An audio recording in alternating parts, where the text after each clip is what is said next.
Hi, this is Ed Roy with Global Data Fusion, and this is a short presentation on some of the problems that have cropped up recently because of the enforcement of the FCRA, the Fair Credit Reporting Act. And what we're going to cover in this particular video is the employer responsibilities as currently being defined, and I say currently because it's been very fluid lately, currently defined by the EEOC in their enforcement of the FCRA.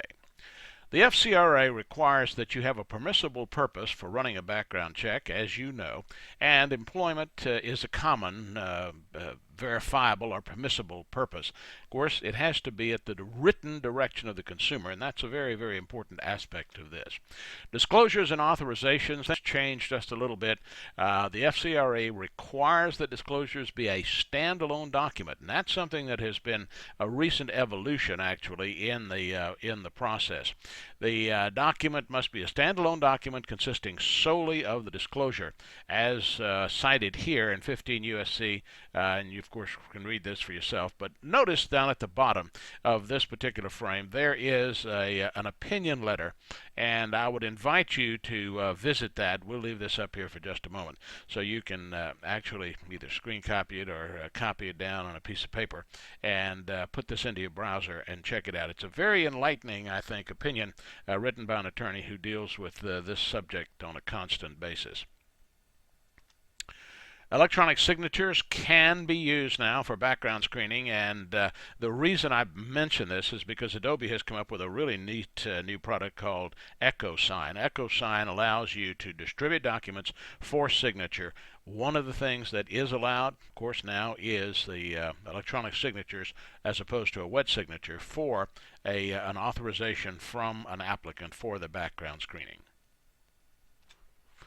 FCRA adverse action. This is another real stickler with the EEOC folks. Adverse action and pre-adverse action requirements are being enforced very strictly now. So here's the lowdown. As you probably know, this will just be a rehash for you. But any action taken that is adverse to the consumers and interest, that's defined as an adverse action. Before an adverse action is taken, employers must provide the consumer with a copy of the consumer report, a summary of the consumer's rights under the FCRA, and any state law rights. Now, here's another big facet that people have been really having a problem with and being fined significantly because of. The FTC has opined that 5 business days is a reasonable minimum amount of time to have that transpire before you take an adverse action. So, between the pre-adverse action and the adverse action, please make sure that you're allowing 5 days to elapse. Of course, the purpose is to allow the consumer to react to whatever is discovered or reported in their consumer report.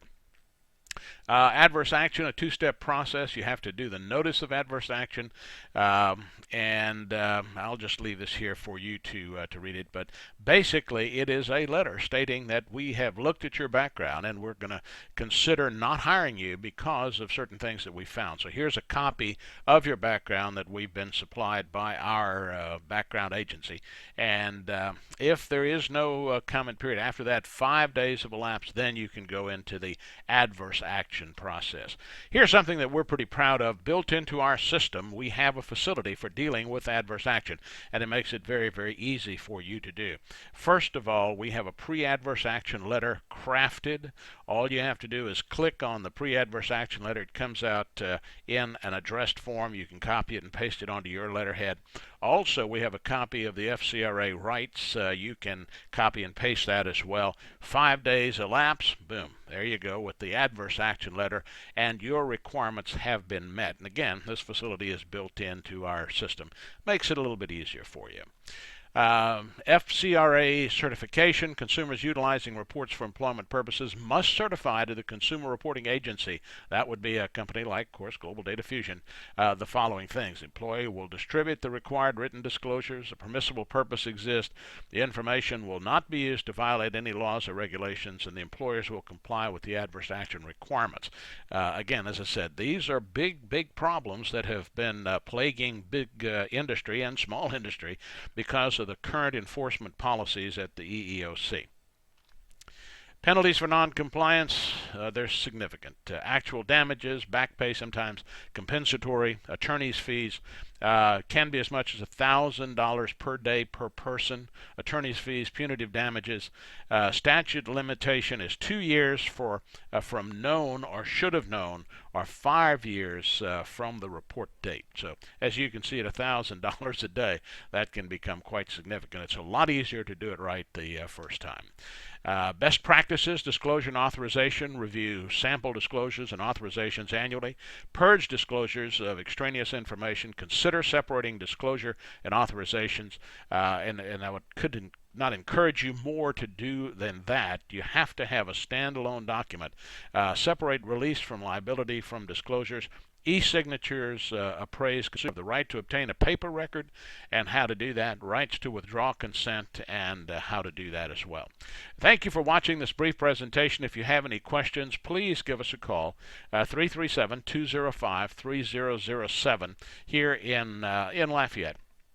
And we will be more than happy to work with you. Hope this has been illustrative and maybe of some help to you. This is Ed Roy.